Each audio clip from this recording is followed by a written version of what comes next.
I may be the prettiest, but these videos are the greatest of all time. So don't forget to like, comment, and subscribe. And click that notification bell. Yo, Raw Boxing TV here. Thank you for clicking to watch this video. Better late than never, you know. Let's go ahead and talk about this fight. I'd like to remind you, if you want to support the channel, go ahead and click a thumbs up. If you're not subscribed, go ahead and do so. Activate the notification bell. If you're subscribed to me, make sure to check for that bell, just so that you know next time I upload a video. Go ahead and share this video as well on your social media, Twitter, Facebook, wherever.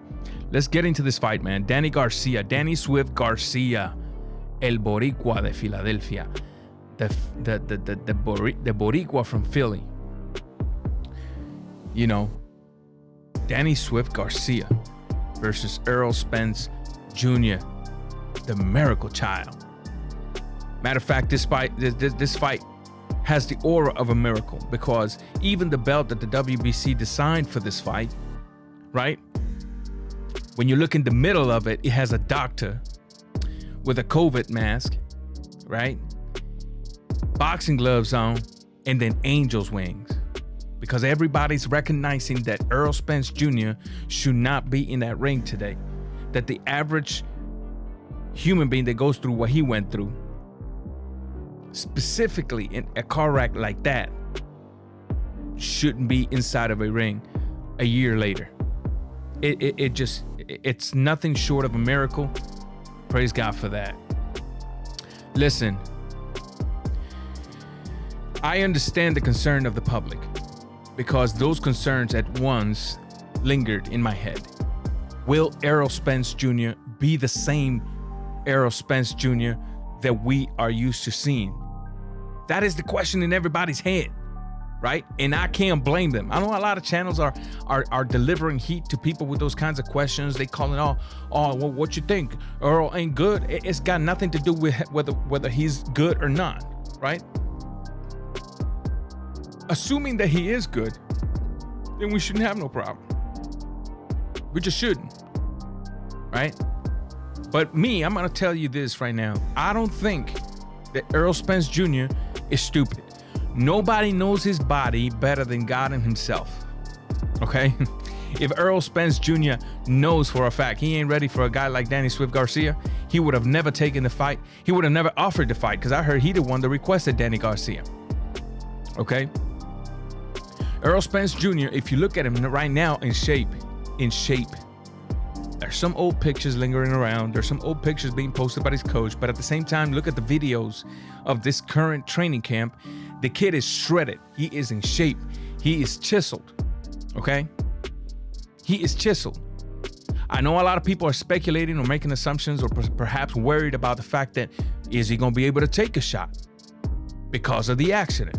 Well, listen, in reality, even those that haven't had an accident, when facing Danny Garcia, they have to be careful about taking a shot from Danny Garcia, okay?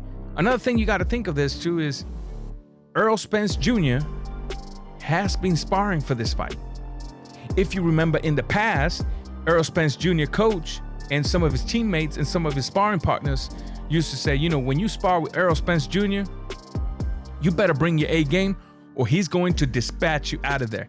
He's not going to request, okay, give me another one. He is going to get you out of there, put hands on you and get you out of there. Everybody has confirmed, everybody has said throughout the past 2 or 3 years that Errol Spence Jr., right? It's not a soft sparring partner, that he likes to go at it. So I like to assume, I like to think that for this fight as well, Errol Spence Jr. is also practicing the same intensity when it comes to sparring. Because as a fighter, he needs to know whether he can take a shot. As a fighter, he needs to re-examine his body to see, hey, how am I gonna react? How's my body taking this shot? How am I gonna, how's my equilibrium? How is, that jittery sensation we get on the chin when we get tapped? So I know the world is worried about this man, And I am a little bit, I'm not gonna lie. But at the same time, I have to trust that the fighter knows himself better than any of his teammates, better than you and I, better than any boxing analyst. I like to think that he knows he's ready and he has made the decision to go forward. Danny, well, no, let's hold on Danny. Let me touch on Spencer a little bit. Spence Jr., we all already know, okay, that he's got the boxing skills to pay any kind of bill, okay? He's got them skills to do it. We all already know that this kid possesses some hands. This kid possesses power, okay? I think his record's like 26-0 with 21 knockouts, okay? We already know he possesses power, okay? Now, what I'm a little concerned is, I don't know if this is on purpose, the fact that he's doing this on purpose because his competition hasn't been a match for him. I don't know. But sometimes he ignores the bobbing, the weaving, the hip movement. He commits to his punches so much. Sometimes he's a little open coming in for a jab. He's a little open when throwing a 1-2 combination. When sometimes he likes to close with a hook while stepping back, but his hands are not where they need to be. Now, for other opponents, right? For other opponents, that would not worry me at all because they're not world-class counterpunchers. But Danny Garcia is a world-class counterpuncher. I would like to see Errol Spence Jr. implement defense a little more. I would like to see Errol Spence Jr. bring the fight from the mid-range and the outer range, okay? From time to time, come in and exchange hooks. And I know some of you are saying, oh, well, you know, mid-range is not good because Danny Garcia is a counterpuncher. We'll get there when we get there. Just relax. I'd like to remind you, if you're enjoying this video, go ahead and click the thumbs up, man. It'll help my channel out a lot. Anyway, by keeping that fight from the mid-range, right? There's a lot of power from that mid-range. There's a lot of power. There's enough room to be able to see your opponent's punches being, you know, coming. There's a lot of room for you to see your opponent's reactions, for you to try to foretell what he's getting ready to do, right? For you to feint, set traps. You can't set traps as much when you're fighting too close to your opponent. You got to set them traps. The most effective traps are set from the mid-range, right? And he's going to have to do this because he's going against the counterpuncher. So, honestly, before I continue, I got to tell you, regardless of the results of this fight,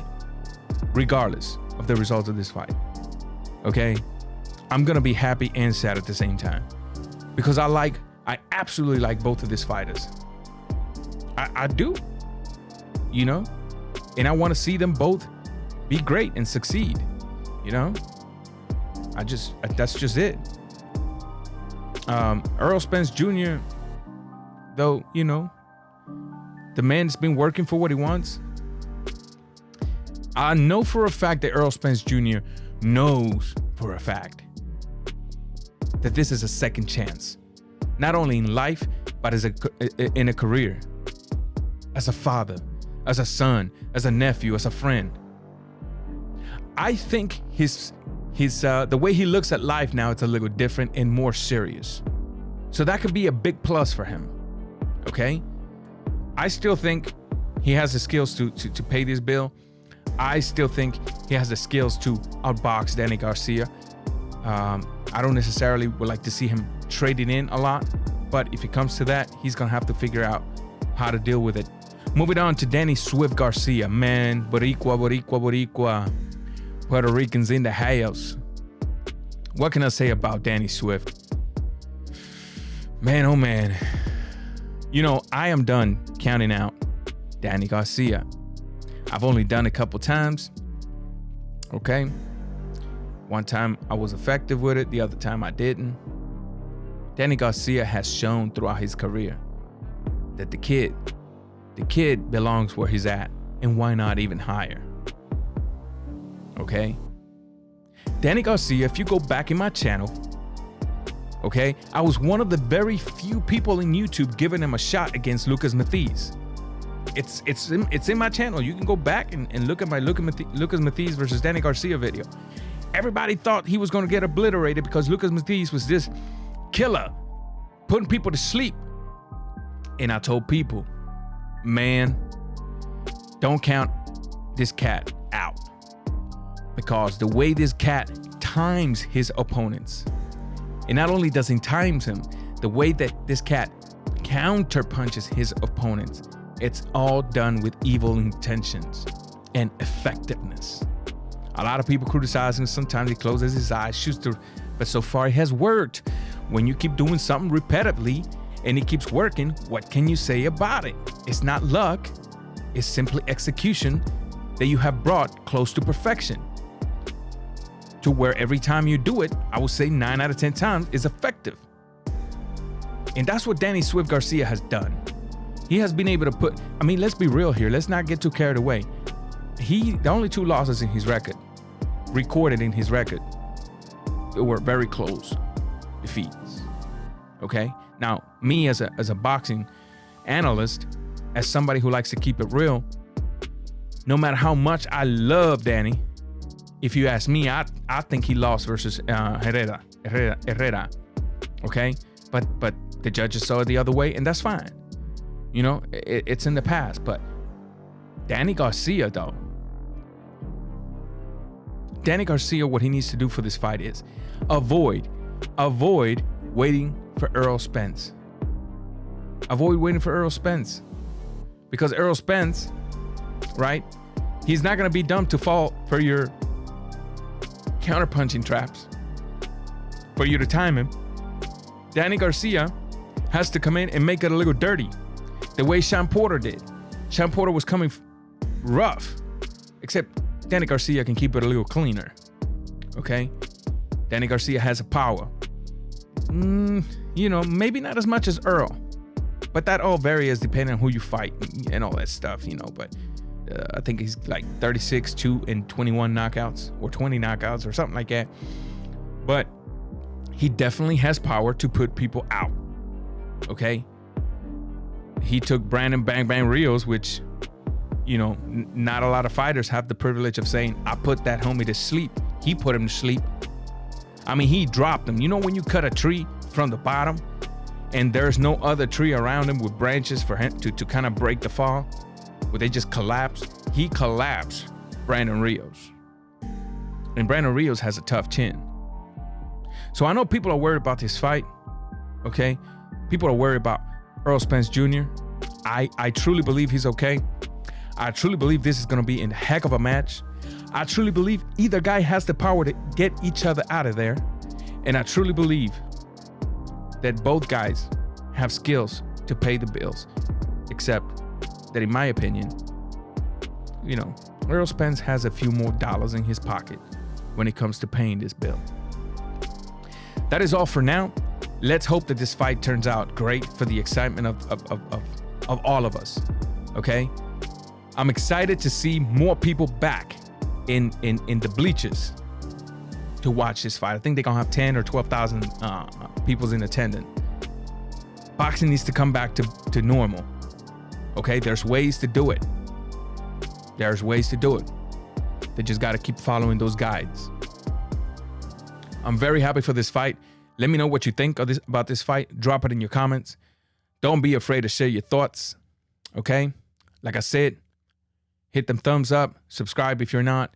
Activate the notification bell. I'm Ranger, Raw Boxing TV. I'm out. I may be the prettiest, but these videos are the greatest of all time. So don't forget to like, comment, and subscribe. And click that notification bell.